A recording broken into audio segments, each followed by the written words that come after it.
다 같이 일어나셔서 찬양하라 내 영혼아로 하나님께 경배 드리시겠습니다.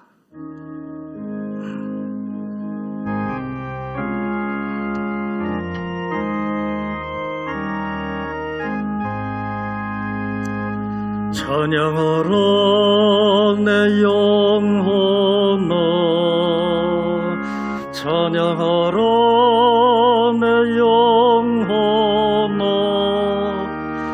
내 속에 있는 것들아 다 찬양하라.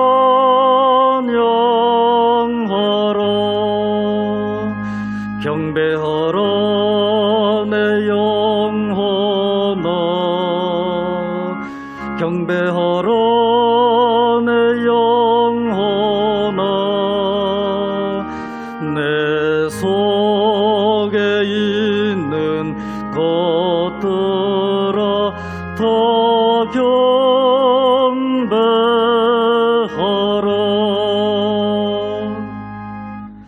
다 같이 오르간 반주에 맞추어서 묵상 기도 드리시겠습니다.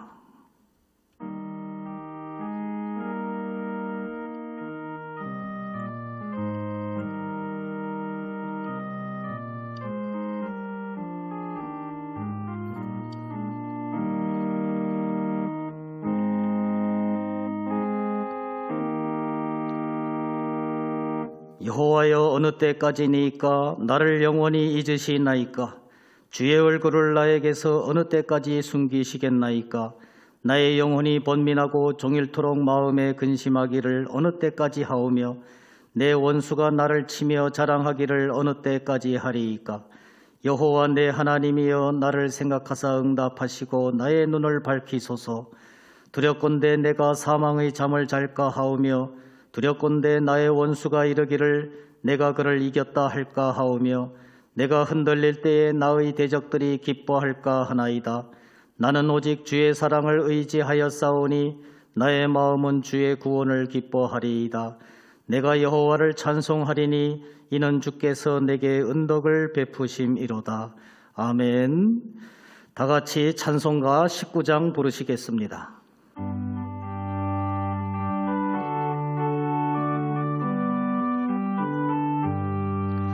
찬송하는 소리 있어 사랑 기뻐하도다. 하늘 아버지의 이름 거룩하도다. 세상 사람 찬양하자. 거룩하신 하나님께 할렐루야 할렐루야 할렐루야 아멘. 하나님의 나라 권세 영원토록 있도다. 하나님의 영광 나라 거룩하도다.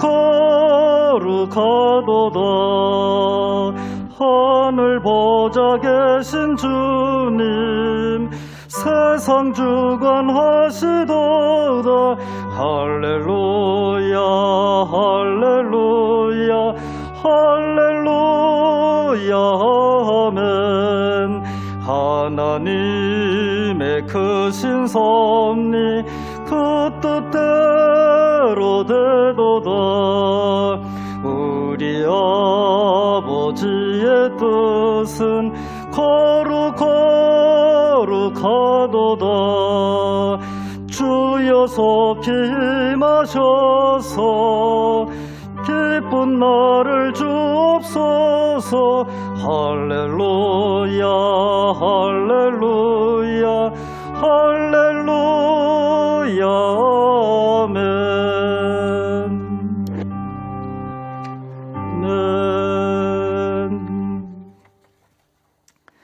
다 같이 사도신경으로 신앙 고백 드리시겠습니다.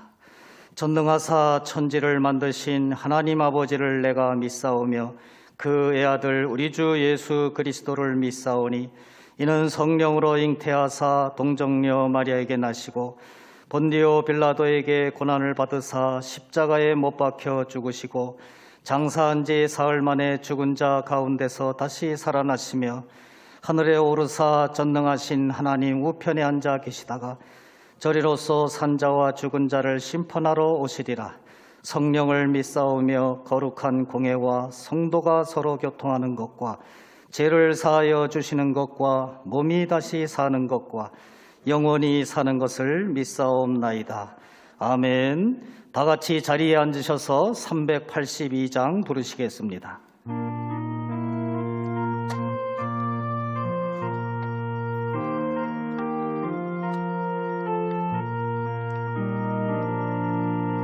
노근심 걱정 말아라. 주 너를 지키리. 주 날개 밑에 걸어 주 너를 지키리. 주 너를 지키리. 아무 때나 어디서나 주 너를 지키리. 늘 지켜주시리. 어려워 낙심될 때에 주 너를 지키리.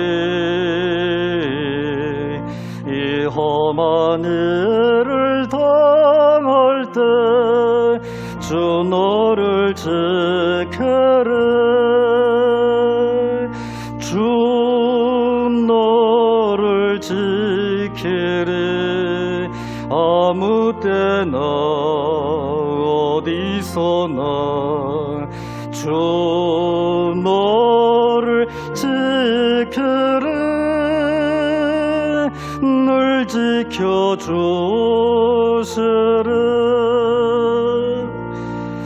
낯설 것 미리 아시고 주 너를 지키리. 구하는 것을 주시며 주 너를 지키리. 주 너를 지키리. 아무 때나 어디서나 주 너를 지키리. 늘 지켜주시리.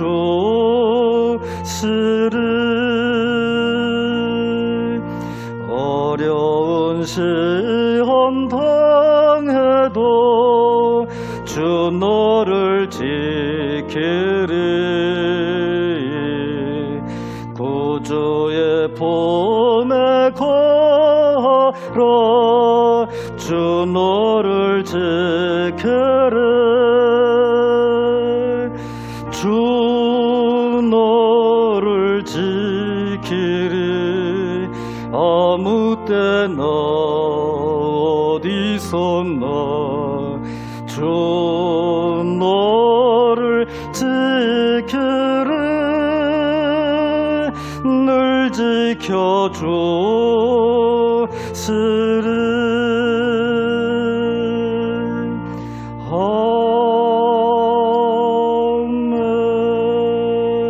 아멘. 신동배 장로님께서 대표 기도해 주시겠습니다.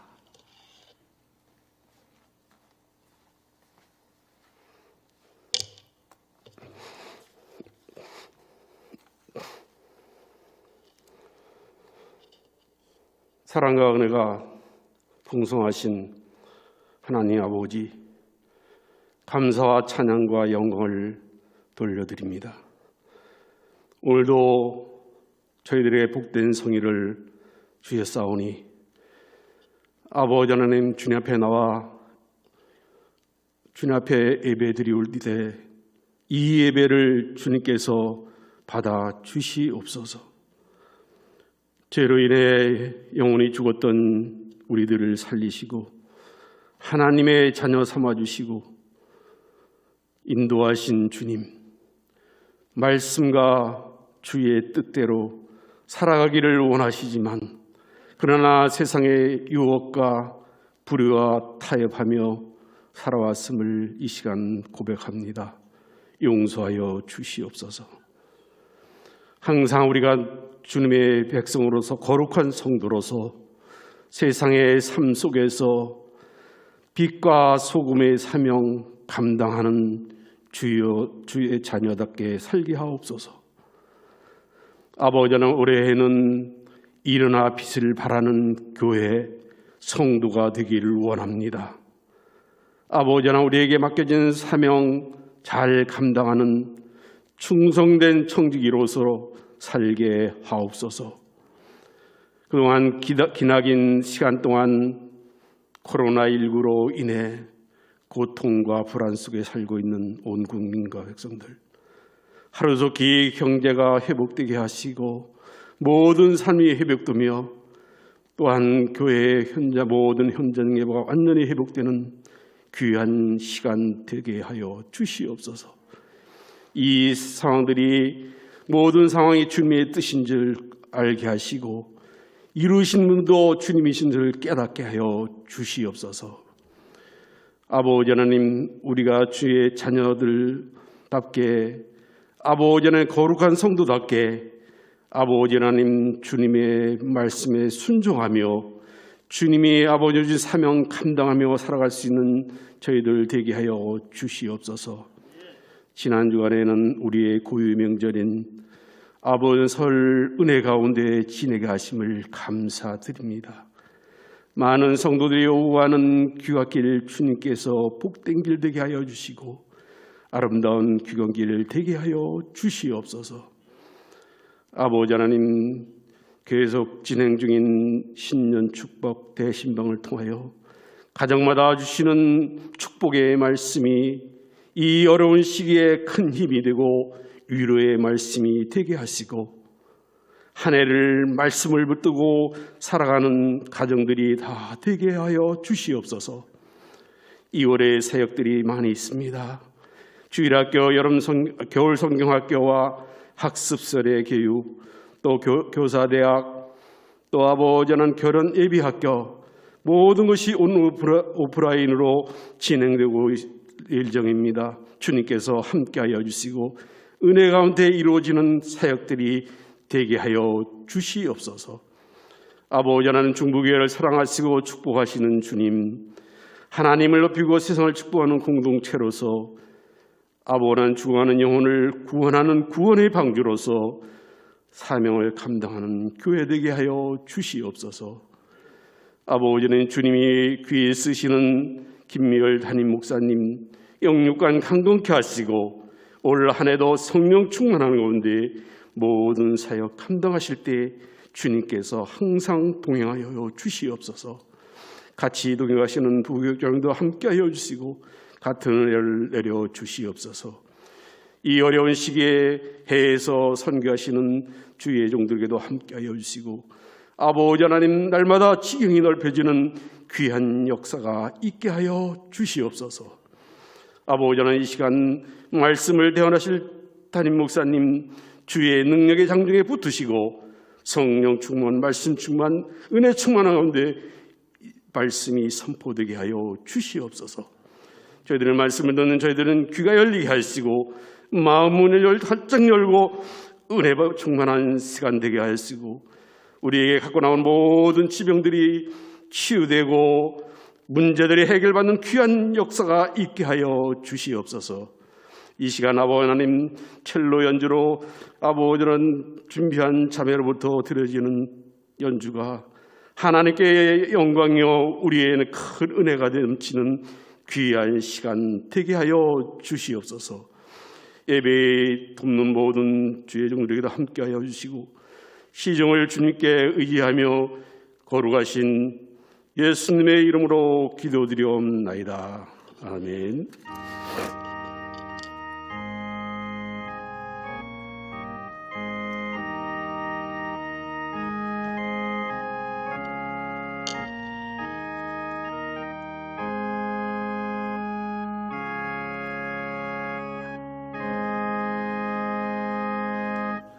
하나님의 말씀을 봉독해 드리겠습니다. 하나님의 말씀은 창세기 21장 1절에서부터 7절까지입니다. 창세기 21장 1절서부터 봉독해 드리겠습니다. 여호와께서 말씀하신 대로 사라를 돌보셨고 여호와께서 말씀하신 대로 사라에게 행하셨으므로 사라가 임신하고 하나님이 말씀하신 시기가 되어 노년의 아브라함에게 아들을 낳으니 아브라함이 그에게 태어난 아들 곧 사라가 자기에게 낳은 아들을 이름하여 이삭이라 하였고 그 아들 이삭이 난 지 8일 만에 그가 하나님이 명령하신 대로 할례를 행하였더라. 아브라함이 그의 아들 이삭이 그에게 태어날 때에 100세라. 사라가 이르되 하나님이 나를 웃게 하시니 듣는 자가 다 나와 함께 웃으리로다. 또 이르되 사라가 자식들을 젖먹이겠다고 누가 아브라함에게 말하였으리오마는 아브라함의 노경에 내가 아들을 낳았도다 하니라. 아멘. 박희원 자매님께서 첼로 독주로 하나님께 영광 돌리시겠습니다.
은혜로우신 아버지 하나님, 한 사람 한 사람을 만세전에 작정하시고 때를 따라 은혜의 복음을 듣고 예수님을 영접하게 하셔서 오늘 이 험한 세상에서도 하나님의 자녀로서의 영광과 기쁨과 감격을 누리며 세상을 축복하며 살 수 있도록 큰 은혜를 주시니 감사합니다.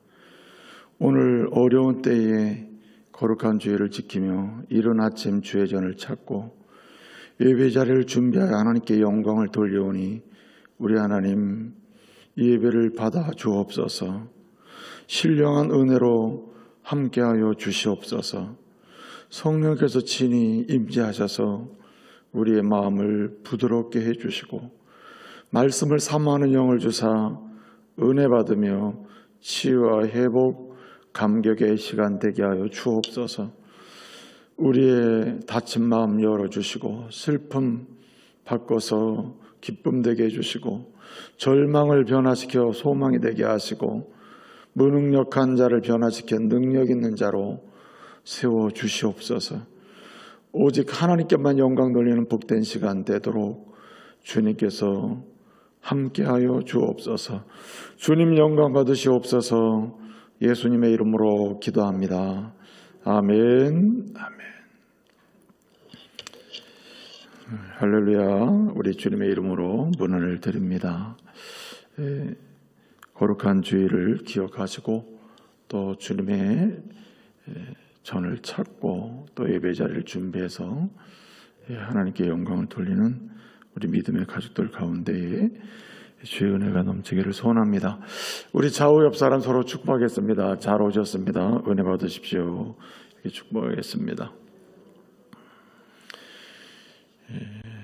아이작 프라임이라고 하는 우클라 대학 교수님이 계신데 이분이 이런 연구를 했습니다. 한마디로 사람은 웃음으로 인하여 에너지를 공급받고 또 웃음으로 인해서 삶의 의미를 찾고 또 삶의 의미를 표현하는 존재다. 이렇게 이야기를 했습니다. 한마디로 이 사람을 연구하다 보니까는 사람의 뇌에는 한마디로 웃음을 일으키는 그런 기능이 있다는 거예요.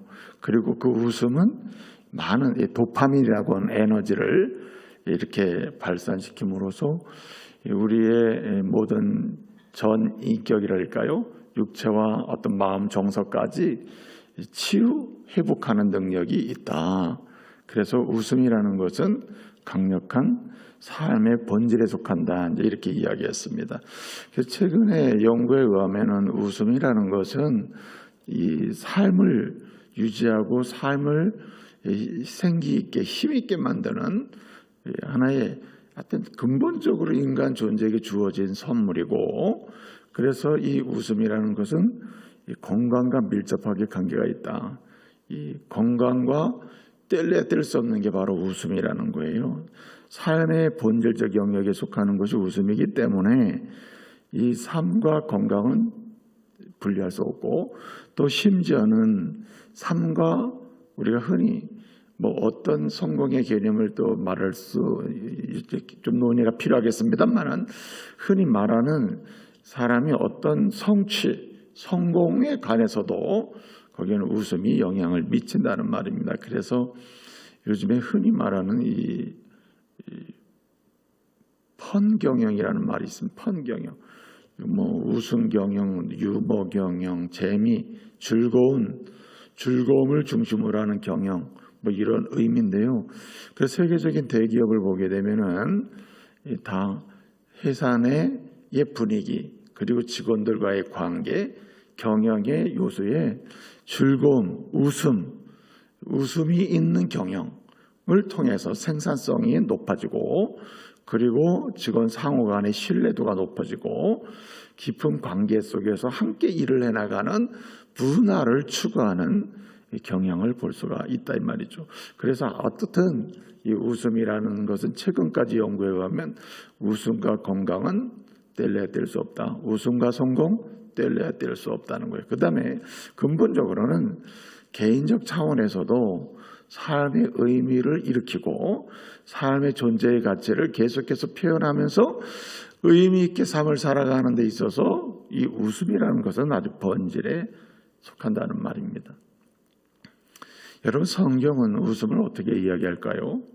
웃음은 단순히 웃음의 문제가 아니라 인간이 근본적으로 하나님과의 관계 속에서 은혜를 받고 은혜를 표현하는 존재로서 그 중요한 요소가 바로 웃음임을 말씀해주고 있습니다. 여러분, 우리가 지금 이제 구약 성경을 묵상하고 있는데 1장, 2장을 제가 말씀을 드리면서 하나님의 사람은 무슨 신앙으로 살아야 한다 그랬습니까? 창조 신앙으로 살아야 된다. 우리가 하나님을 믿는다는 것은 하나님을 어떤 분으로 믿는가? 창조주로 믿는 것이다. 창조주, 무에서 유를 만드시고 그리고 없는 것에서 우리를 만드시고 각각 생명을 만드시고 사람을 만드시고 그리고 그 모든 일을 시작하시면서 근원이 되시고 처음이 되시면서 진행하시면서 종말론적인 관점에서 바로 끝을 보게 하시고 열매를 맺게 하시는 분이 바로 주님이시다. 그래서 부르신 이상 주님은 그냥 두지 않는다. 진행시키시고 결과를 맺게 하시는 분.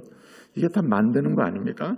근본적으로 우주 만물을 만드신 하나님은 우주 만물의 진행을 책임져 주시고 역사 종말론적으로 역사의 종말까지 결국은 끝까지 주님이 모든 것을 이끌어 가시는 분임을 말씀해 준다는 거죠. 이런 분이 바로 누구냐? 창조주 하나님입니다. 개인적 차원에서도 우리가 만들어지고 우리 인생이 진행되고 그리고 하나님의 나라의 백성이 되는 영원한 나라에 들어가는 이 과정까지 누가 책임지느냐? 주님이 책임진다. 그래서 이 창조주를 믿는 신앙, 이것이 바로 우리의 신앙이다. 이렇게 말씀을 드렸습니다. 그래서 1장, 2장은 창조주를 설명하고 우리의 신앙은 창조신앙이다. 이 창조신앙은 성경 전체를 통해서 계속 강조되는 신앙이다. 이렇게 말씀을 드렸고, 우리가 왜 예수를 믿어야 되는가?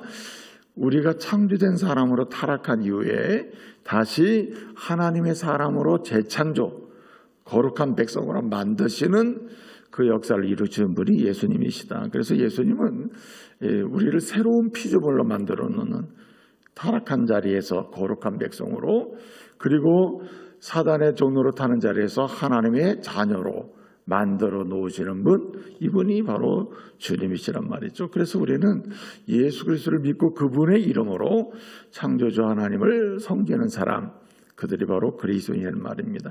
그래서 이 창조신앙으로 이렇게 설명이 되고 그 다음에 이제 3장부터 11장까지를 보게 되면 인간의 역사의 본질을 설명하고 있다.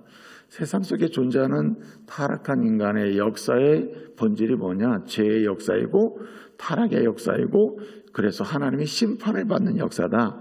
심판의 역사다 하는 사실을 우리가 이제 살펴보았습니다. 그래서 창세기 3장부터 11장까지 보게 되면 이 인간의 죄의 역사, 타락의 역사, 여기에 대한 하나님의 심판의 역사가 인류 역사임을 쭉 보여주죠. 그래서 네 가지 사건도 말씀드렸잖아요.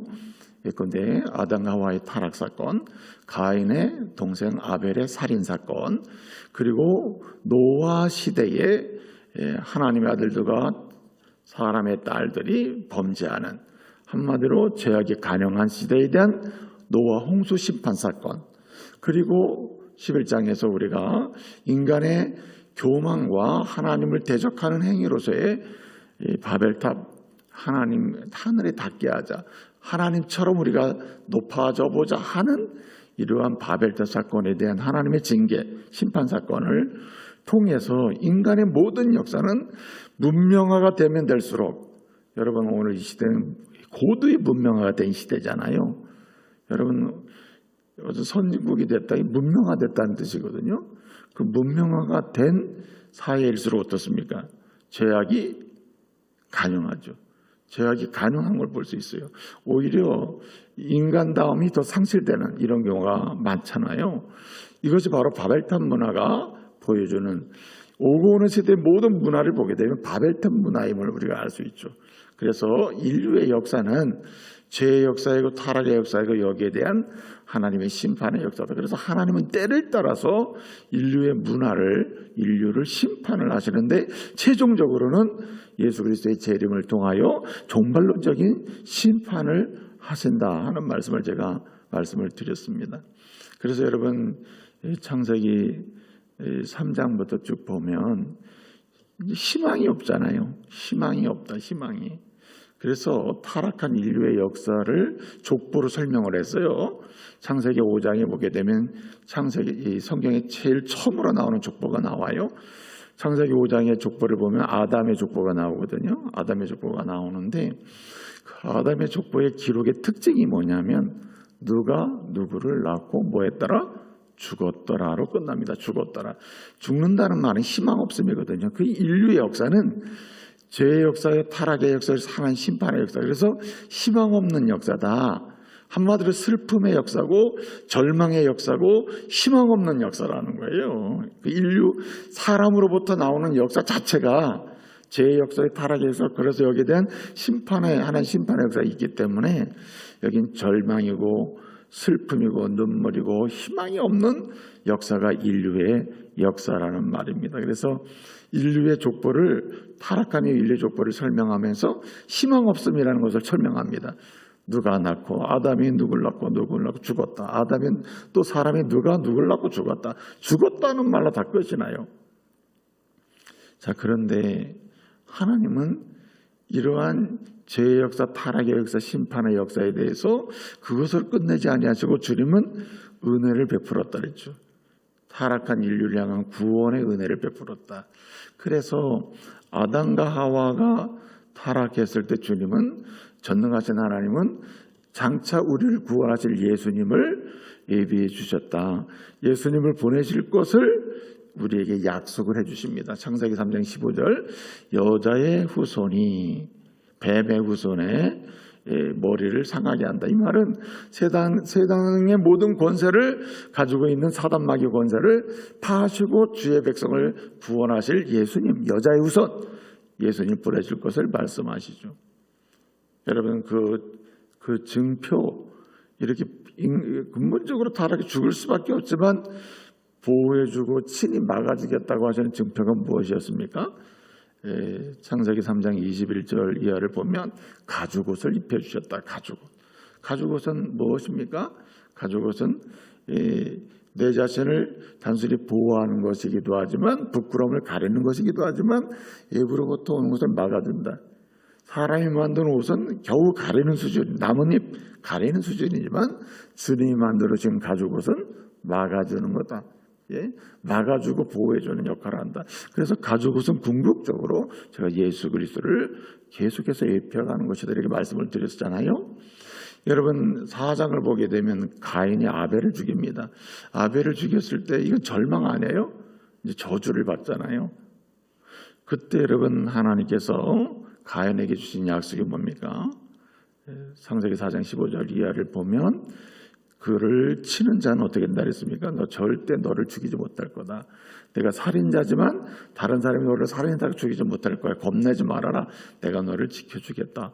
너를 죽이는 자는 벌을 7배나 받게 하겠다. 이 말은 지켜주겠다는 거거든요. 지켜주겠다는 은혜를 보여준단 말이에요. 은혜를. 심지어는 죄를 범한 자 자체도 주님이 지켜주겠다는 은혜를 보여준단 말이에요. 여러분 6장에 가서 6장 이하를 보게 되면 6장에 노아는 6장 8절에 노아는 뭐 받았더라? 은혜를 입었더라고 했고요. 7장에 노아 홍수가 있고 8장에 보면 무슨 얘기가 나옵니까? 8장에 보면은 8장에서 노아가 방주에서 20절, 19절부터 보면 방주에서 나왔더라. 그리고 단을 쌓았더라. 그리고 하나님이 예배를 받았더라. 이렇게 하시면서 하나님이 9장에서 뭘 얘기합니까? 다시는 물로 심판하지 않겠다. 희망을 주잖아요. 그리고 무지개 약속을 하신단 말이에요. 여러분 10장에 보면요. 10장에 노아의 아들들의 족보가 나와요. 그런데 5장의 족보랑 10장의 족보랑 좀 달라집니다. 아담 5장에 나오는 아담의 족보는 타락한 인류에게는 뭐만 있냐, 희망이 없다, 죽었다라고 끝나지만은 10장에 가서 보게 되면 이렇게 하나님께서 가죽옷도 입혀줘요, 예수님도 입혀줘요, 그리고 심지어 죄 지은 사람도 다른 사람이 죽이지 못하도록 이렇게 지켜준다는 약속도 해요. 무지개 약속을 통해서 다시는 뭘로 심판하지 않는다고 하는 하나님의 은혜를 이렇게 조금씩 보여주잖아요. 이렇게 하나님의 은혜가 주어질 때 드디어 사람에게는 뭐가 보이기 시작합니까? 희망이 보이기 시작하는 거예요. 하나님의 은혜가 주어질 때 죽었더라 하는 희망 없는 사람에게 희망이 보여요. 절망이 소망이 돼요.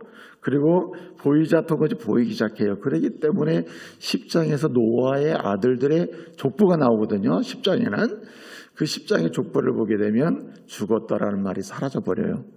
그리고 어떻게 하면 누가 누굴 낳았다, 낳았다는 말이 희망 아닙니까? 낳았다라는 말을 씁니다. 노아의 족보를 쭉 보면 10장에 낳았다 이렇게 이야기를 하는 거예요. 그리고 여러분 11장에 보게 되면요, 11장이 바벨탑 사건이잖아요. 바벨탑 사건이 저주를 받죠. 하나님이 너희가 언어가 하나이기 때문에 너희가 이렇게 나를 대적하는 큰 성을 잡고 하나님처럼 되려고 너의 이름을 높이고자 했는데 내가 심판하겠다 하면서 심판하신 게 뭡니까? 언어를 혼잡게 해서 흩어지게 했다, 흩어졌더라 하는 게 11장의 바벨탑 사건의 결론이거든요. 자, 그런데 여러분 거기 11장 후반부에 보게 되면 거기에 아담의 세 아들 중에 셈이라는 아들이 있었거든요. 셈의 족보를 다시 쭉 기록해 줍니다. 셈의 족보가 따로 기록돼요. 거기 보면 낳았다는 말이 나오는데 그때의 마지막 부분에 가서 보면 나홀이 데라를 낳고 데라가 아브라함을 낳았다 이렇게 돼 있습니다. 그런데 여러분 아브라함에 관한 이야기를 하는데 아브라함을 설명하면서 뭐라고 하냐면은 아브라함은 사라와 결혼했는데 사라는 임신하지 못함으로 자식이 없었더라고 했습니다. 자, 죽었다라는 말은 안 나오는데 낳지 못하는 일이 생겼다는 거예요. 낳지 못한다. 이게 인간의 한계라는 거죠. 자, 웃음이 있어요, 없어요? 죽는 곳에서 웃음이 없어요. 근데 하나님은 희망을 주시면서 낳았더라 해서 희망이죠. 웃을 일이 생기는 거죠. 그런데 오늘 말씀을 보니까 아브라함이 사라를 통해서 아들을 낳아야 되는데 사라는 자녀가 없었다. 임신하지 못하면 못 낳았다. 이렇게 돼요. 여긴 웃음이 없는 거잖아요. 자, 보세요. 그래서 11장 하반절부터 12장부터 본격적으로 시작되는 이야기가 아브라함 이야기입니다. 하나님이 아브라함을 선택해요. 아브라함을 선택했는데 그 아브라함이 어떤 사람입니까? 아내가 있긴 하지만 아내가 임신하지 못함으로 아들을 낳을 수 없는 사람이었다. 자녀를 낳을 수 없는 사람이었다. 죽음이라는 것은 죽었다라는 말로 끝난 사람은 아니었으나 자녀를 낳을 수 없었다는 면에서 역시 뭡니까? 역시 절망이라 희망 없음이라는 거죠. 그래서 여러분 아브라함을 하나님 선택했다는 말은 하나님께서 그동안에 은혜의 빛을 쭉 비춰주시는데 근본적으로 예수님을 이 땅에 보내주실 것을 쭉 희미하게 보여주는데 그 예수님이 오셔서 어떻게 우리를 구원하실지를 보여주기 위해서 아브라함을 택하시는 것입니다. 아브라함을 택해 주셨다는 말은 하나님께서 주의 택한 백성들을 앞으로 택하실 것을 의미해요. 아브라함을 이렇게 택해 주셨다는 말은 저와 여러분을 이 시대에 택해 주실 것을 그 당시에 예고해 주는 것입니다. 아브라함을 택해 주셨다는 말은 아브라함이 자녀를 낳을 수 없는 그런 불임의 상태, 아마 희망 없는 상태였는데 바로 저와 여러분이 이 시대에 희망 없는 사람이었는데 주님이 아브라함을 부르듯이 저와 여러분을 부르신 줄로 믿으시기 바랍니다.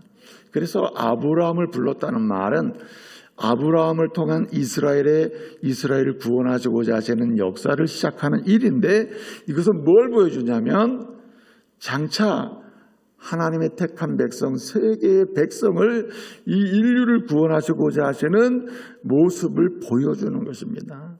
그래서 여러분, 한마디로 아브라함을 택하고 언약을 세우고 약속을 하고, 그래서 아브라함을 믿음의 조상으로 세워놓는 이 모든 과정 속에 주시는 내용은 뭐냐면, 한마디로 주님이 주시고자 하시는 축복은 웃게 하시고자 하시는 거예요. 웃게 하신다.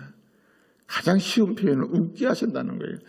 이 11장까지는 뭐가 없었어요? 웃음이 없었다는 말입니다. 그래서 여러분, 창세기 3장부터 11장의 역사, 인간의 역사는 한마디로 뭐가 없는 역사냐? 웃음이 없는 역사라. 이제부터는 하나님의 그 은혜의 언약을 통해서 그 언약 가운데 들어오는 모든 사람은 뭐 하도록 축복하시겠다? 웃게 하시겠다는 거예요. 웃게 하시겠다. 여러분, 슬픔의 역사가 인간의 역사예요. 그러나 이제는 주님의 언약 가운데, 부름 가운데 들어오는 사람은 뭐라고 하겠다고요? 기뻐하는 인생을 살게 하겠다는 것입니다. 좌절과 절망 속에 있는 그 역사가 인간의 역사였습니다. 하나님은 아브라함을 부르심으로 지금 무엇을 약속하고 있냐면은, 이제는 좌절과 절망이 아니요 희망과 소망의 사람이 되게 하겠다는 것입니다. 그래서 여러분, 우리는 웃게 하시는 하나님의 은혜를 입는 사람이 되어야 할 줄로 믿습니다. 그래서 여러분, 단순히 이 웃음은 억지로 웃는 웃음이 아니라 근본적으로 내 영혼의 자유가 있고, 근본적으로 육체의 자유가 있고, 근본적으로 관계의 자유가 있는 것입니다. 에덴 동산으로 말하면 근본적으로 하나님의 사랑을 누리는 것이요, 사랑을 경험하는 것이요, 근본적으로 하나님이 주시는 샬롬을 누리는 것이요, 근본적으로 샬롬의 부유함을 경험하는 것입니다. 근본적으로 죄와 사망의 자유를 얻는 것이요, 하나님을 높이고자 하는 자유를 누리는 것이에요. 뿐만 아니라 하나님 보실 때에 무너졌던 불의한 삶이 아니라 하나님 보시기에 아름다운 삶으로 나가게 함으로 하나님의 은혜를 누리는 것, 이것이 곧 웃게 하시는 하나님의 은혜인 줄 믿으시기 바랍니다. 그래서 웃음이라는 것은 성경에서 어떤 의미가 있냐면, 이건 은혜의 표상이에요. 웃게 하시는 하나님, 이것은 은혜를 주시는 하나님이요, 웃게 하시는 하나님이, 이 말은 하나님의 사랑을 경험케 하시는 분이요, 웃게 하시는 하나님, 이 말은 하나님이 주시는 자유를 마음껏 누리게 하신다는 뜻이요, 웃게 하신다는 하나님, 이 말은 근본적으로 불의한 삶에서 의로운 삶으로 나가게 하신다는 말이에요. 그래서 여러분, 하나님의 사람들은 웃게 하시는 하나님의 그 은혜를 누림으로써, 그리고 웃음이 없는 세상 속에서 영혼의 미소를 지으면서, 그리고 삶의 미소를 지으면서 세상을 축복하는 사람이 되어야 할 줄로 믿습니다. 여러분, 그러기 때문에 우리는 웃게 하시는 하나님을 만나고 그 하나님의 그 웃게 하시는 은혜를 힘입는 사람이 되어야 한다는 거죠. 여러분, 어떻게 하면 우리가 정말 웃음에 웃게 하시는 그 하나님의 은혜를 부유하게, 충만하게 일상에서 경험할 수 있을까? 여러분, 성경에서요, 웃는다는 말이 창세기 3장 11장까지 웃는다는 말이 한마디도 안 나와요. 이 웃는다는 말이 처음 나온다는 말이 참 나오는 것이 17장이에요. 17장.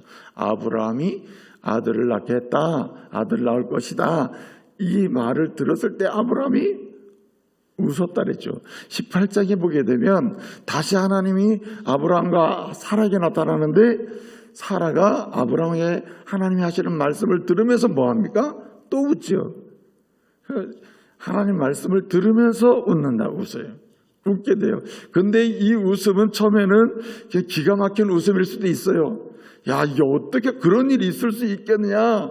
하나님 말씀을 들으면 진짜 나로 하여금 이렇게 웃게 하네? 하나님 왜 이렇게 나를 웃기시지? 웃으신단 말이에요. 그런데 진짜 감동적으로 웃게 되는 줄 믿으시기 바랍니다.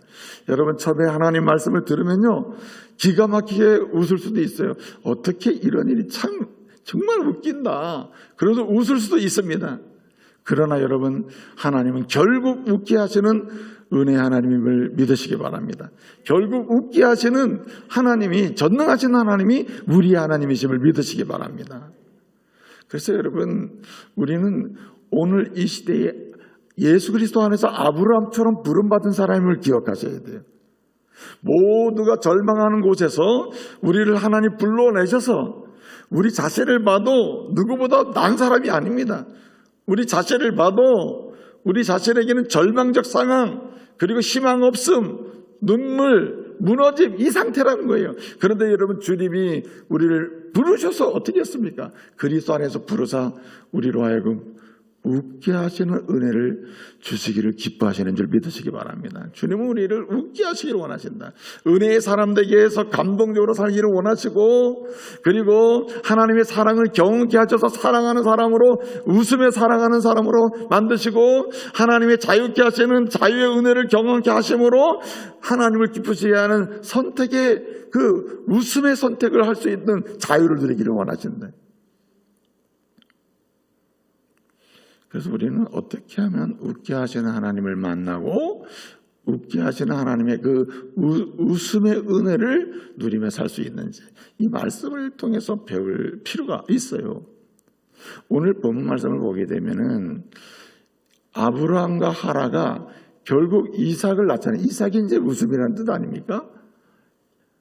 이 히브리 동사 중에 하차크라고 하는 말이 있어요. 하차크라고 하는 말이 있는데, 이 말은 본래 놀리다, 조롱하다, 웃다, 웃긴다 이런 뜻이에요. 이중적인 언어가 있어요. 이 뜻이 있어요. 한편으로는 웃는 건데 한편으로는 놀리는 거예요. 그 웃음도 두 가지가 있잖아요. 비웃음도 있고, 하나님은 진짜 감동적인 웃음도 있죠. 비웃음과 감동적인 웃음은 한 얼굴에도 나타나는데, 여러분, 이것은 이 마음에서부터 차이가 나오는 거예요. 하자크라고 하는 이름이 그냥 일반적인 웃음에서 진짜 감동적인 웃음이 될 수도 있는 거예요. 여러분, 하나님이 17장 18장에서 이 이삭과 이 아브라함과 사라에게 뭐라고 합니까? 이름을 이삭이라고 하라 그랬잖아요. 아들을 낳으면 이삭이라 했다. 웃음이라, 내가 정말 웃을 날이 있다는 거예요. 내가 웃게 될 것이라는 거예요. 근데 정말 이 웃음의 사람이 됐다. 그래서 오늘 사라가 뭐라 그럽니까? 하나님이 나로 하여금 웃게 하시, 나를 웃게 만드셨으니까 나와 함께 모든 사람이 다 웃을지로다, 이렇게 이야기하고 있습니다. 그래서 여러분, 우리 하나님은 저와 여러분이 웃음의 사람이 될 뿐만 아니라 하나님을 통해서 웃는 사람이 될 뿐만 아니라 다른 사람도 웃게 하는 사람이 되자. 웃게 하는 사람. 이 말은 나도 은혜를 받아서 웃음의 사람이 되고, 나를 통해서 누군가도 하나님의 은혜를 받아서 웃게 하는 사람이 돼야 한다는 거예요. 오늘 사라는 하나님의 은혜를 받아, 아들을 받는 은혜를 받아 자기도 웃게 되었고 다른 사람도 웃게 하는 은혜를 잊게 되었다는 말입니다. 그래서 우리는 하나님의 은혜를 받아서 나도 감동적으로 웃으면서 영혼의 미소를 짓고 다른 사람도 감동적으로 영혼의 미소를 짓게 하는 사람이 돼야 한다는 거죠. 그게 어떻게 하면 가능하냐 말이에요. 오늘 아브라함을 하나님이 12장에서 부르시고 오늘 21장까지 왔어요. 왔는데 이 과정상에서 보게 되면 아브라함이 결국 이렇게 웃게 하시는 하나님을 만나고 웃게 하시는 은혜를 통해서 웃게 되는 그런 하나님의 사람, 그리고 다른 사람도 웃을 수 있는 은혜를 나누는 이런 사람이 된 이유는, 아주 중요한 이유가 뭐냐면 그는 어떠한 상황에서도 하나님을 전능하신 하나님을 믿었다는 말입니다. 하나님을 전능하신 하나님으로 믿을 때 웃게 하시는 하나님의 은혜를 힘있게 된다는 말입니다. 여러분, 아브라함이 이렇게 부름을 받잖아요. 어디서 부름 받았습니까? 아브라함이 그 아버지 데라가 말해요. 데라가 갈대아 우르에서 이제 그 아들 아브라함과 아브라함의 아내 사레와 그리고 그 둘째 아들의 그 아들이죠. 그러니까 아브라함에겐 조카인데 조카 롯을 데리고 이제 하란이라는 곳으로 이동을 해요. 다 같은 좀 떨어져 있지만 좀 같은 지역이에요. 갈대우선이 나와서 하란이라는 곳이 하란도 굉장히 문명화된 곳이었거든요. 그곳으로 와요. 그래서 이제 데라가 죽죠. 그곳에서 하나님이 아브라함을 부르십니다. 여러분 이제 고대 문명을 연구하는 학자들이 많이 쓰는 말 중에 크레젠트라는 말이 있어요. 이게 무슨 얘기냐면 비옥한 초승달 지역이라는 말이에요. 비옥한 초승달 지대다. 이게 무슨 말이냐면은 여러분이 세계 지도를 이렇게 보면 애굽 있잖아요. 애굽에 나일강 하류 있습니다. 나일강 하류부터 시작을 해가지고 이 팔레스타인 지역하고 그 다음에 우리가 흔히 말하는 그 메소포타미아 지역인데 메소포타미아 지역으로 해서 저 끝자락에 보면은 페르시아 제국이 있거든요. 페르시아 제국.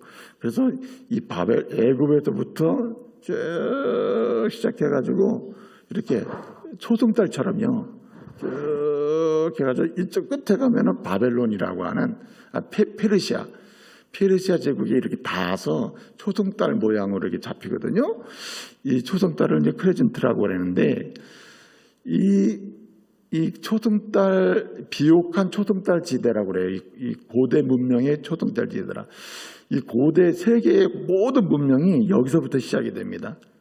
근데 여러분이 이제 아브라함 있잖아요. 아브라함이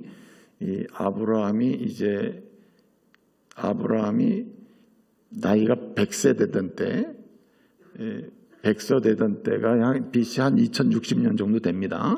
BC 한 2060년 정도 되는데 아브라함이 하나님의 부름을 받을 때는 이 비옥한 초승달 지대라는데 여기는 이제 애굽 문명이 있고요. 아수르 문명, 아카드 문명, 페르시아 문명 이렇게 모든 문명이 여기서 나옵니다. 그 당시에 이 문명이 한마디로 꽃이 피울 때입니다. 이 문명의 꽃이 필 때예요. 그러니까 온갖 우상이 난무하는 그 우상의 문화가 꽃이 피면서 그 당시에 문화가 아주 꽃피던 때입니다. 여기서부터 시작돼가지고 이제 여러분 잘 알고 있는 나중에 이제 한 1800 그러니까 BC 18세기에 우리가 흔히 잘 알고 있는 바벨론 왕국이 나옵니다. 함무라비 아시죠? 함무라비 법전이 이제 거기서 발견되고 그러는 겁니다. 그 시대의 법전인데 어떻든 그때에 부름받은 사람이 누구냐면 아브라함이에요. 그러면 아브라함은 기가 막히게 고도로 발달된 그 시대에 세계적으로 그 시대에 고도로 발달된 문명화된 지역에서 부름을 받은 겁니다. 사람이 꿈을 키우고 더 잘 살려면 어디로 가죠? 고도로 발달된 문명 지역으로 들어가는 거예요. 그래서 사람들이 이동하고 이 비옥한 초승달 지역으로 사람들이 많이 들어오던 때란 말이죠. 노예도 그런 데 들어가 살아야 노예 노릇할 만한 거예요. 한마디로 그 당시에는 그렇다는 거죠. 그래서 이 비옥한 초승달 지역이라고 하는 이 지역에 사람들은 자부심을 가지고 거기서 어떻게든지 자기의 부를 축적하고자 하는 노력을 하는 거거든요. 근데 아브라함이 여기서 부름을 받았단 말이에요. 나와라 거기서. 뭐라고 얘기합니까? 본토 친척 아비집을 떠나서 내가 지시할 땅으로 가라. 이렇게 되는 겁니다. 그런데 세 가지를 약속하죠. 세 가지는 뭘 약속합니까? 지시할 새로운 땅을 주겠다. 그 다음에 큰 민족을 이루게 민족을 약속하죠. 그 다음에 뭘 약속하면 내 이름이 창대케 되는 복을 주겠다고 합니다. 그래서 이런 약속을 하죠. 너를 축복하는 자 축복받고 너를 저주하는 사람 저주받을 것이다. 그러면서 뭡니까? 너로부터 많은 왕들이 나올 것이고 많은 후손들이 나오게 될 것이다. 이렇게 약속까지 하거든요. 자, 그러면은 이 일이 가능하게 되려면 비옥한 초승달 지역에 있어야 돼요. 그래야 먹을 것, 마실 것, 즐길 것, 사람 많죠. 역사가 거기서 일어나는 거 아닙니까? 근데 여러분 아브라함이 하나님이 부르실 때 어떻게 했습니까? 하나님을 믿고 믿음으로 나오는 거예요. 그래서 믿음의 조상이에요. 상식적으로는 전혀 정반대란 말이에요. 거기 있어야 큰 민족을 이루든지, 거기 있어야 땅을 새롭게 차지할 힘을 기르든지, 거기 있어야 뭔가 자손이 퍼질 수 있는 가능성이 더 있다.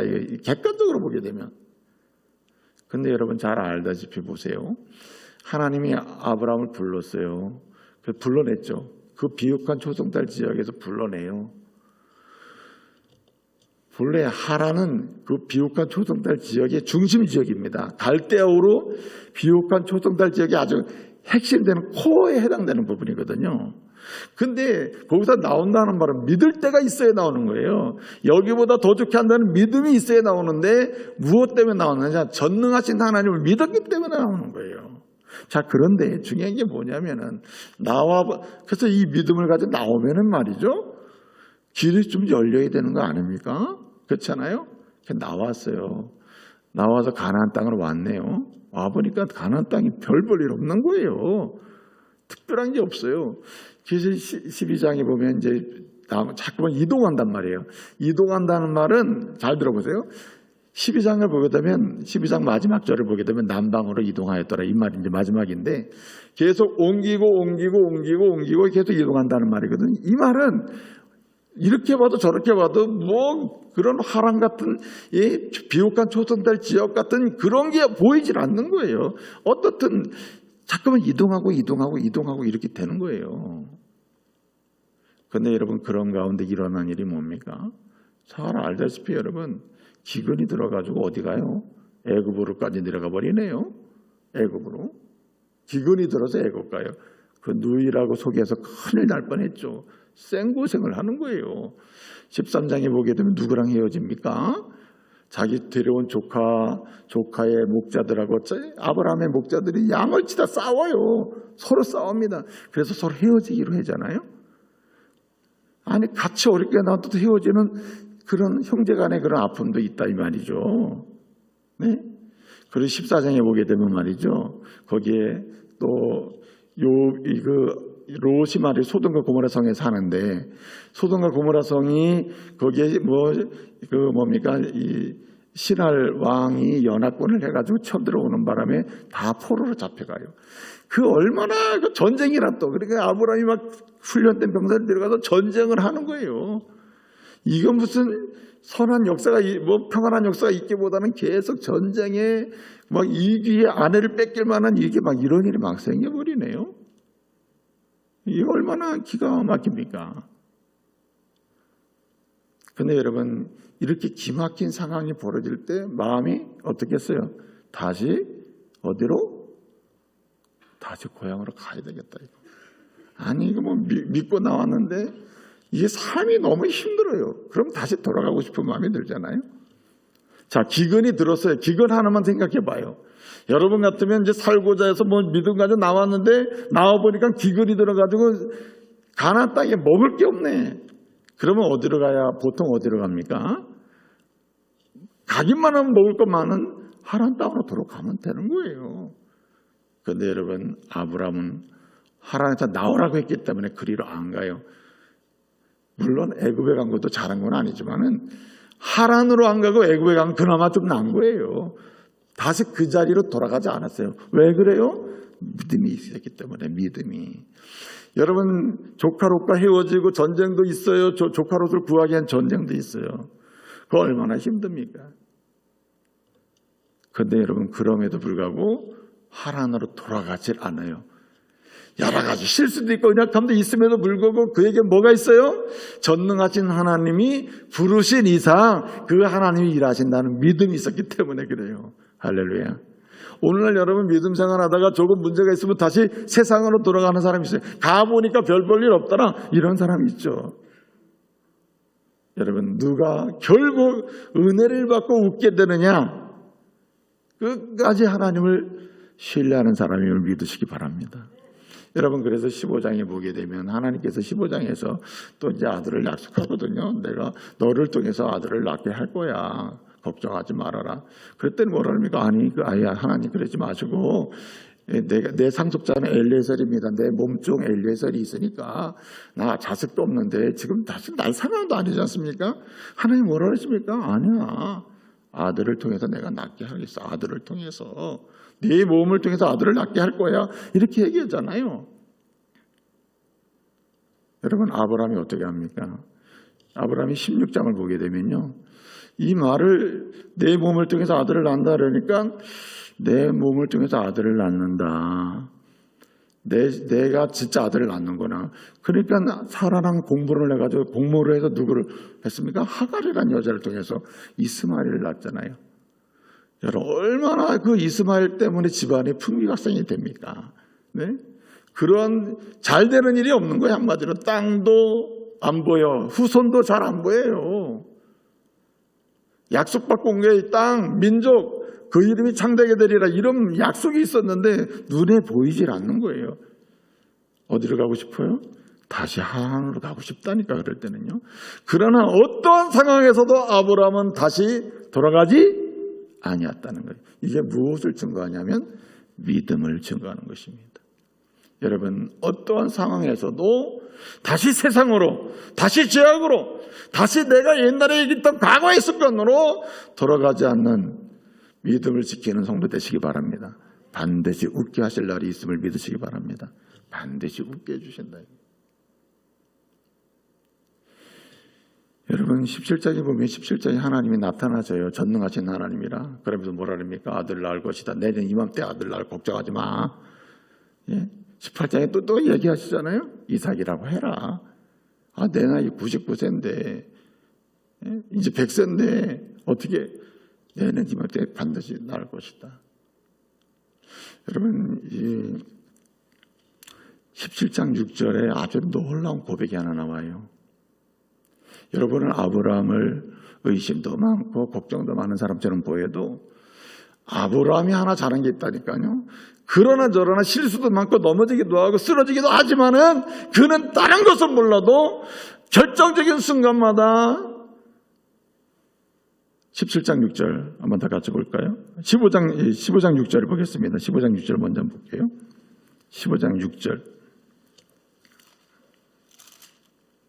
같이 읽습니다. 15장 6절 시작. 아브라함이 여호와를 믿으니 여호와께서 이를 어떻게 해요? 그의 의로 여기시고.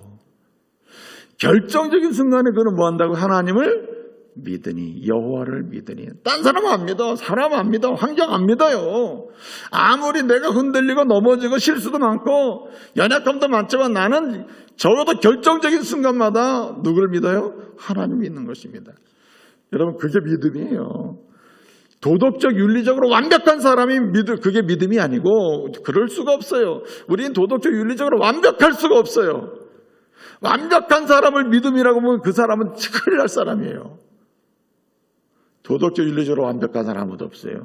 그러나 나의 연약함을 인정하면서 부족함을 인정하면서도 내가 나로 인하여 하나님의 역사가 일어날 수만 있다면 내가 내다운 하나님 사람다운 내가 그나마 역사 속에서 일을 감당할 수 있는 사람이 돼 있다면 그나마 이건 전적으로 하나님의 은혜다. 하나님이 일하시기 때문이다. 하나님이 일하실 거야. 그래서 여러분 17장 1절에서 얘기하는 게 뭡니까? 나는 전능한 하나님이다.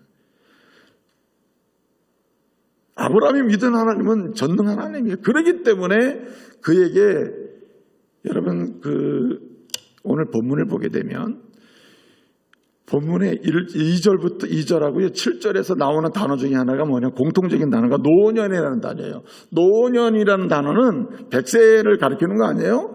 노년이라는 단어는 불가능의 이야기가 불가능한 상황인데 지금 가능해졌다는 얘기를 하는 거예요. 왜 그래요? 믿음 때문에 그래요. 믿는 자에게는 능치 못할 일이 없느냐. 할 수 있거든이 무슨 말이냐. 예수님 하신 말씀이 뭡니까? 마가복음 9장 2절 하신 말씀이 뭐예요? 할 수 있거든이 무슨 말이냐. 믿는 자에게는 능치 못할 일이 없다. 믿는 자에게. 여러분, 뭡니까? 아브라함이 가지고 있는, 아브라함이 결국 웃게 하시는 하나님의 은혜를 누리고, 웃게 되는 은혜, 또 다른 사람도 웃게 할 수 있는 축복의 통로가 될 수 있는 이유는 다른 데 있지 않습니다. 윤리적, 도덕적으로 다른 사람보다 뛰어나기 때문에 아니에요. 상대적으로 뛰어난 윤리성이나 도덕성이 있었기 때문에 아닙니다. 어쩌면 자기 아내를 2번이나 20장에서 또 나오거든요. 우리가 21장 읽었는데 20장에 보면 또 20장에 또 어딥니까? 블레셋 땅 블레셋 그랄이라고 하는 곳에서 이 아비멜렉이라는 왕과 관계 속에서 어떻게 합니까? 이 사람은 내 누나라고, 누이라고, 누이. 그렇게 해놓고는 또 큰일 당할 뻔했잖아요. 그런 연약함이 있음에도 불구하고 아브라함은 어떻습니까? 그는 전능하신 하나님을 잊지 않았다는 거예요. 그래서 여러분, 이 믿음의 조상들을 보게 되면 윤리적 도덕성이 뛰어나다는 설명을 하고 있는 사람 한 명도 없어요. 그래서 우리는요, 예수를 내가 믿고 나니까 너보다는 윤리성이 좋고 도덕성이 뛰어나다 이런 것에 자부심을 가지려고 하는 순간에 한 번에 무너져 버려요. 한 번에. 우리가 당신들보다 도덕성이 훨씬 뛰어나다, 윤리성에서 뛰어나다, 비교 불가할 정도로 뛰어나다 하는 사람은 단번에 어느 날 무너져 버려요. 여러분, 최근에 일어난 일도 보세요. 최근에 일어난 리더십들을 보란 말이에요. 내놓을 만한 리더들이 한 번에 무너지는데 그동안에 얘기했던 게 뭡니까? 우리는 당신들보다 도덕성이 낮다는 거 아니에요? 우리는 도덕성이 좋아야 돼. 윤리성이 점점 고양돼야 돼. 이게 하나님의 은혜로 좋아져야죠. 근데 정말 좋아져야 될 게 믿음인 줄로 믿습니다. 믿음. 전능하신 하나님을 향한 믿음이 점점 성장해야 할 줄로 믿습니다. 거기에서 뭐가 옵니까? 웃게 하시는 하나님의 은혜를 만나게 돼요.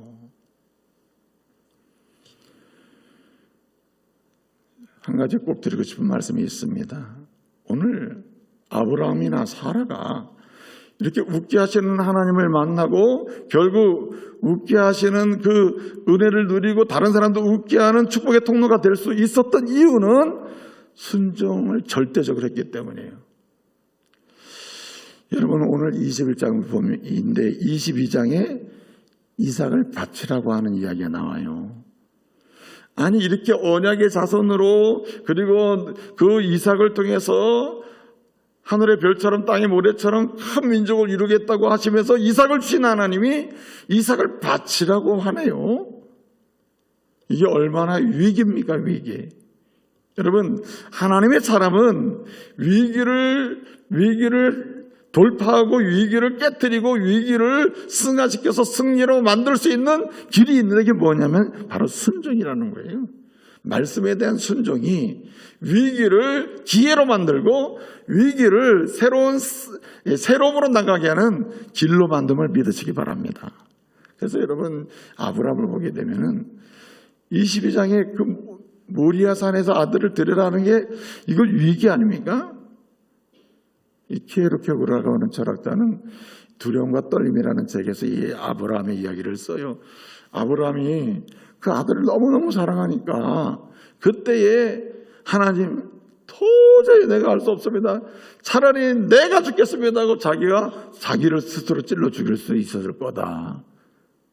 그래서 아들을 살리기 위해 자기가 죽은 사람 비극적 영웅이 될 수 있을지 모르지만 그는 뭐가 될 수 없느냐? 믿음의 조상은 될 수가 없어요. 은혜를 경험하고 웃게 하시는 하나님의 역사를 모두를 웃게 하는 믿음의 조상으로 남을 수가 없다 이 말이죠. 세상은 비극적인 영웅으로 남으려고 하는 사람도 많고 그런 사람도 많아요. 그러나 하나님은 그런 사람을 원하는 게 아니라 오히려 하나님의 은혜로 웃는 사람 되기를 원하신다. 웃게 하는 사람 되기를 원하신다. 이 통로는 무엇이냐면 하나님의 말씀 가운데서 위기가 올 때마다 위기를 돌파하고 위기를 기회로 만드는 사람인데 그 방법은 뭐냐면 순종밖에 없다는 말이에요. 순종.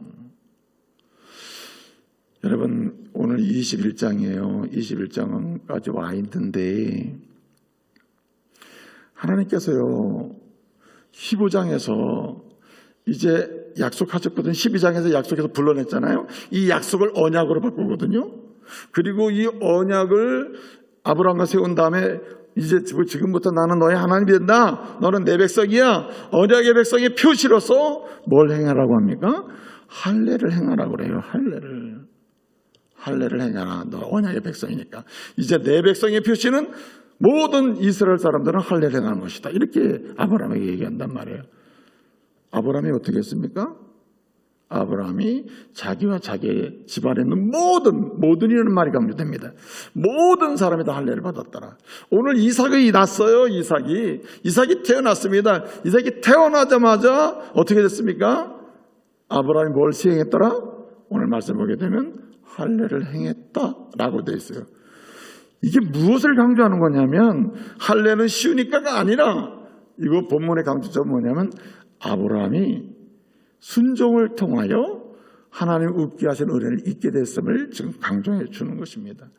여러분 12장 1절을 보게 되면 너는 이곳을 떠나라. 이곳을 떠나고 내 지시할 땅으로 가라 했을 때에 아브라함이 취한 내용이 뭡니까? 아브라함이 약속의 말씀을 듣고 나서 한 얘기 뭐예요? 이에 가라. 떠나라 했을 때 이에 아브라함이 그냥 갈 바를 알지 못하고 떠났다는 거. 이게 바로 순종이라는 거죠. 여러분 제가 언젠가 말씀드렸어요. 이름을 바꾸는 거 마음대로 바꿔요? 여러분 뭐 이름 바꾸라 막 바꿉니까? 이름 마음대로 못 바꾸잖아요. 하나님께서 아브라함에게 나타나셨어요. 아브라함과 언약을 맺고 아브라함에게 말씀하셨는데 너 지금부터 17장 18장 보면 너 지금부터 내 이름을 아브라함이라고 하지 말고 사레라고 하지 말어. 지금부터 너의 이름은 아브라함. 너는 만국의 아버지가 될 것이고 사라라고 해. 넌 열국의 어머니가 될 거야. 이름 바꿔. 어떻게 했습니까? 그 뒤로 그냥 바로 아브라함도 사라라고 부르고 사라도 아브라함이라고 부르고 바로 바꿔. 이름 바꾸면 바꾸고 내 아들 낳으면 이삭이라고 해. 여러분 평생에 아들 하나밖에 없는 이삭을 낳는데 아들을 낳는데 웃음이라는 이름을 짓고 싶어요? 웃음? 그렇게 썩 좋은 이름은 아니에요. 그런데 왜 웃음이라는 말이 감격적이냐? 순종하는 사람을 웃게 하시는 하나님의 은혜를 표상하는 말이기 때문에 엄청난 이름이라. 그는 이름 지라는 대로 이름을 줘버린다니까요. 아브라함이 한 모든 과정을 보게 되면 즉각적인 순종이라. 하나님 말씀하신 대로 순종한다. 위기 속에 더 순종하는 사람. 아브라함의 순종의 특징 중에 하나가 위기일수록 더 순종한다. 위기일수록. 순종하기 좋은 환경일 때가 아니고 순종할 수 없는 환경일수록 더 순종한 사람. 그 사람이 바로 아브라함이라는 말입니다. 이제 말씀을 마치겠습니다. 사랑하는 성도 여러분. 하나님은 저와 여러분을 아브라함처럼 그리스도 안에서 부르셔가지고 뭘 예배해 주셨냐면 웃게 하시는 기가 막힌 은혜의 기적을 예배하고 계심을 믿으시기 바랍니다. 누가 이 은혜, 웃게 하시는 놀라운 은혜의 기적들을 맛보고 또 웃게 하는 은혜의 역사를 나눌 수 있는 축복의 통로가 되는가? 절대적 믿음, 절대적 순종이에요. 오늘부터 이 절대적 믿음과 순종의 주인공들 되시기를 말씀으로 축복합니다. 기도하겠습니다. 은혜로우신 아버지 하나님, 아브라함처럼 사라처럼 나도 웃고 다른 사람도 웃을 수 있는 하나님의 은혜의 부유함을 받고 누리게 하여 주옵소서. 그래서 다른 사람도 웃고 은혜를 누릴 수 있도록 축복의 통로가 되는 저희들 되게 하옵소서. 예수님의 이름으로 기도합니다. 아멘. 다 같이 633장 부르시면서 하나님께 봉헌하시겠습니다.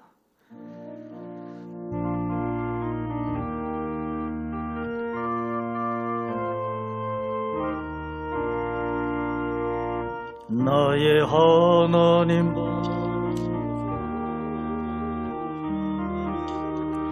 이 예물을 소리 높여 감사로 주께 드리네. 아멘.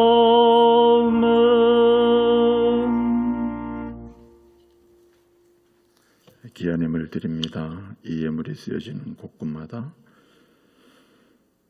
주님을 믿고 순종하는 역사로 웃음의 역사가 끊임없이 일어나게 하여 주옵시고 드린 손길마다 이 은혜를 누리며 축복의 통로가 되게 하여 주옵소서. 예수님의 이름으로 기도합니다. 아멘. 교회 앞에 간구 말씀을 드립니다. 기타 간구는 여러분 주보 참조하시고요. 오늘 교구 전도단 발대식이 있고요. 그 다음에 각 사역팀 온라인 부장회의가 있습니다. 그리고 21일 온라인 제자교육 특강 주일학교 겨울 성경학교가 시작이 됩니다. 세례교육 신청 21일까지이고요. 교사대학은 22일부터 24일까지 온라인으로 진행이 됩니다. 온라인 결혼예배학교 2월 28일까지 신청하시면 됩니다. 전반기 제자교육 신청 3월 6일까지고요. 모집이 있습니다. 초등부 교사 모집합니다. 중등부 교사 모집하고요. 결혼 소식입니다. 청년부 조성만, 이혜진 자매, 우리 3부 성가대 반주자인데 금주토일 오전 11시에 결혼식이 있습니다. 많이 축복해 주시기를 바랍니다. 우리 좌우 옆 사람 서로 축복하겠습니다. 이렇게 축복하겠습니다. 웃게 하시는 하나님의 은혜를 누리십시오. 축복하겠습니다. 다 같이 일어나셔서 620장 결단 찬양 부르시겠습니다.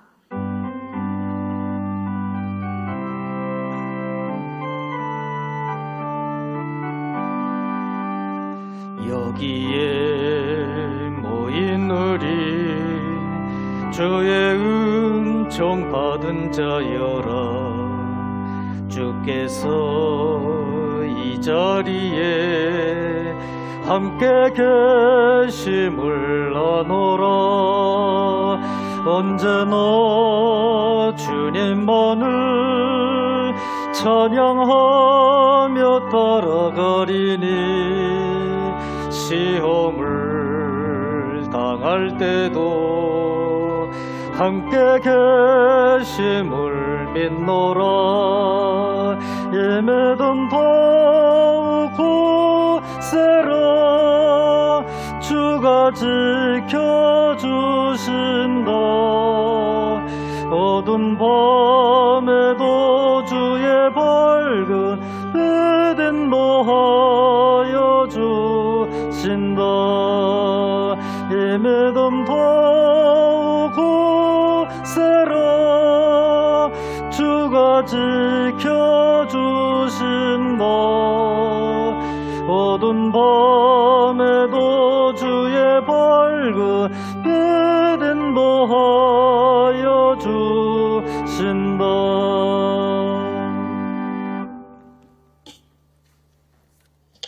지금은 우리 구주 예수 그리스도의 은혜와 성부 하나님의 그 크신 사랑과 성령님의 감동감화 인도 교통하심의 역사가 오늘 주신 말씀 그대로 절대 믿음 절대 순종으로 웃게 하시는 하나님의 은혜를 맛보고 나누는 축복의 통로가 되기를 원하는 주의 종들이 외에 저들의 가정과 일터 이외에 이제로부터 영원토록 함께 있을지어다. 아멘.